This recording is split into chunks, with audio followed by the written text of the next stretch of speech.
அனைவருக்கும் வணக்கம். இந்த வீடியோவில் நம்ம என்ன பார்க்க போகிறோம் அப்படின்னா, அஃபிலியேட்டட் கோர்ஸ் 5 இயர்ஸுக்கு வந்து எவ்வளோ கட் ஆஃப் வரும் அப்படின்றத ஃபைனல், அதாவது லாஸ்ட் இயர் வந்த கட் ஆஃபை வச்சு நம்ம வந்து ஒரு யூகத்துக்கு வரலாம் அப்படின்றதால இந்த ஒரு வீடியோவை மேக் பண்ணுறேன்.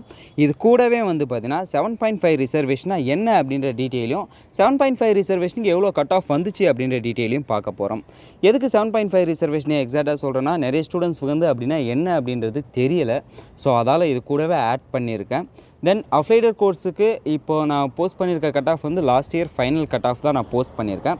ஸோ இதை வச்சு வந்து பார்த்திங்கன்னா எவ்வளோ கட் ஆஃப் வரும், இதுலேருந்து பாயிண்ட் அதிகமானாலும் ஆகலாம், 1 or 2 பாயிண்ட் அதிகமானாலும் ஆகலாம், 1 or 2 பாயிண்ட் கம்மியானாலும் ஆகலாம். ஸோ நீங்கள் வந்து ஒரு டிசிஷன் எடுக்கிறதுக்கு வந்து ஈஸியாக இருக்கும் அப்படின்றதால தான் இந்த ஒரு வீடியோவே மேக் பண்ணுறேன். வீடியோ யூஸ்ஃபுல்லாக இருந்ததா இல்லையா அப்படின்றது கீழே கமெண்ட் செக்ஷனில் சொல்லுங்கள். அப்படின்னு அப்போ தான் வந்து எனக்கு இது யூஸ் ஆச்சா இல்லையா அப்படின்றது தெரியும். ஸோ நம்ம அதிகம் பேசாமல் வீடியோக்குள்ளே போயிடலாம். ஸோ வீடியோவை பொறுத்தவரையும் ஃபஸ்ட்டு நான் சொன்ன மாதிரி 7.5 ரிசர்வேஷன்லேருந்தே ஸ்டார்ட் பண்ணலாம். 7.5 ரிசர்வேஷன்னா ஒன்றுமே கிடையாது. கவர்மெண்ட் ஸ்கூலில் 6th-லேருந்து 12th வரையும் படித்த பசங்களுக்கு வந்து இருக்கிற சீட்ஸில் வந்து 7.5, அதாவது 7.5% வந்து இடஒதுக்கீடு கொடுக்குறாங்க. இது வந்து 2 இயர்ஸாக தான் கொடுத்துட்ருக்காங்க. இது ஏன் கொண்டு வந்தாங்க அப்படின்னா, அதுக்கு முன்னாடி வரையிலையுமே வந்து பார்த்திங்கன்னா இந்த கவர்மெண்ட் காலேஜில் வந்து லா காலேஜாக இருக்கட்டும், கவர்மெண்ட் எந்த காலேஜாக இருந்தாலும் ப்ரைவேட் ஸ்கூலில் படித்த பசங்களுக்கு வந்து அதிகமாக இடஒதுக்கீடு கிடைக்குது.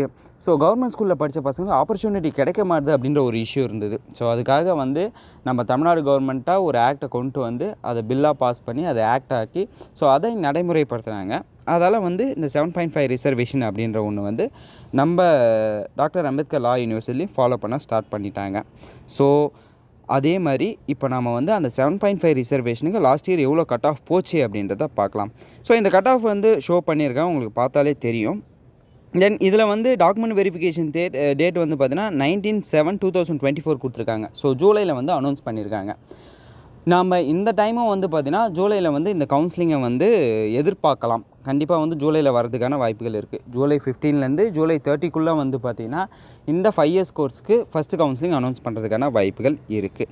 ஸோ கட் ஆஃபை நம்ம டேரெக்டாக பார்த்துலாம். ஓசி கேட்டகரி வந்து 96.500 கொடுத்துருக்காங்க. கீழே வந்து டேட் ஆஃப் பர்த் மென்ஷன் பண்ணியிருக்காங்க. இதில் நிறைய பேருக்கு டவுட் வரும். இந்த டேட் ஆஃப் பர்த்துக்கு முன்னாடி பிறந்தவங்களுக்கு வந்து பார்த்திங்கன்னா ஆப்பர்ச்சுனிட்டி கொடுப்பாங்க. அதுக்கு அடுத்தது பிறந்தவங்களுக்கு வந்து பார்த்திங்கன்னா ஆப்பர்ச்சுனிட்டி கொடுக்க மாட்டாங்க. பிகாஸ் ஒரே கட் ஆஃபில் வந்து ஒரு 4-5 பேர் இருக்காங்க அப்படின்னா அதில் 2 பேருக்கு தான் சீட்டு கொடுக்க முடியும், 2 பேருக்கு கொடுக்க முடியாத இஷ்யூஸ் வரும். ஸோ இதெல்லாம் வந்து டேட் ஆஃப் பர்த்தை வச்சு வந்து அவங்க மீன் பண்ணி கொடுப்பாங்க.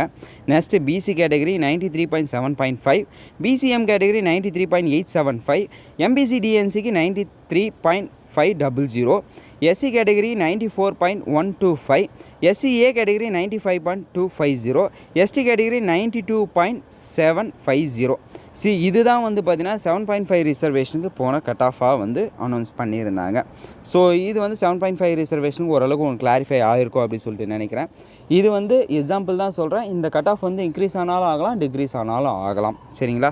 நெக்ஸ்ட்டு நம்ம பார்க்க போகிறது என்ன அப்படின்னு சொல்லிட்டு பார்த்தீங்கன்னா, ஆஸ் யூஷுவல் ஆல்ரெடி சொன்ன மாதிரி அஃபிலியேட்டட் கோர்ஸுக்கு செகண்ட் கட் ஆஃப் வந்து எவ்வளோ போச்சு அப்படின்றது. ஆக்சுவலி 2 கவுன்சிலிங் தான் நடந்ததுன்றது எல்லாருக்குமே தெரிஞ்சிருக்கும்.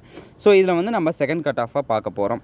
ஸோ இந்த கட் ஆஃபும் 7.5 ரிசர்வேஷன் கட் ஆஃபும் சேம் டேட்டில் தான் ரிலீஸ் ஆகிருக்கு. ஸோ இது வந்து ஒன்றும் பெருசாக டிஃப்ரெண்ட் கிடையாது.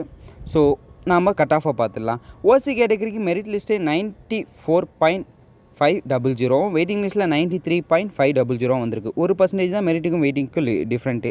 பிசி கேட்டகரி 87.510, வெயிட்டிங் லிஸ்ட்டில் 86.250, பிசிஎம் கேட்டகரி 87.000, வெயிட்டிங் லிஸ்ட்டில் 86.250, எம்பிசி டிஎன்சிக்கு 87.625, வெயிட்டிங் லிஸ்ட்டில் 86.500, எஸ்சி அதர்ஸ் கேட்டகரி 88.000, வெயிட்டிங் லிஸ்ட்டில் 87.000, எஸ்சிஏ கேட்டகரி 87.750, வெயிட்டிங் லிஸ்ட்டில் 86.750, எஸ்டி கேட்டகரி 80.250, வெயிட்டிங் லிஸ்ட்டில் 79.250.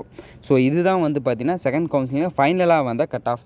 ஸோ என்னோடய வியூவில் இந்த கட் ஆஃபில் வந்து மார்க் கம்மியாகுமா அப்படின்னு சொல்லிக்கிட்டிங்கன்னா 90% வந்து 1% இல்லை 2% வந்து கம்மியாகிறதுக்கான வாய்ப்புகள் இருக்குது. இது வந்து கவர்மெண்ட் காலேஜ், ப்ரைவேட் காலேஜ் ரெண்டுத்துக்கும் நடந்த கவுன்சிலிங்.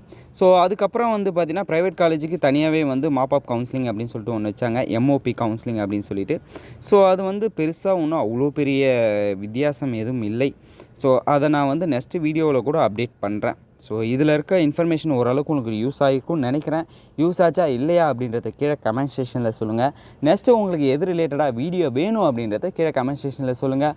முக்கியமான ஒரு விஷயம், லா லுக் யூடியூப் சேனலை சப்ஸ்கிரைப் பண்ணிக்கோங்க. தேங்க்யூ கைஸ், பாய்.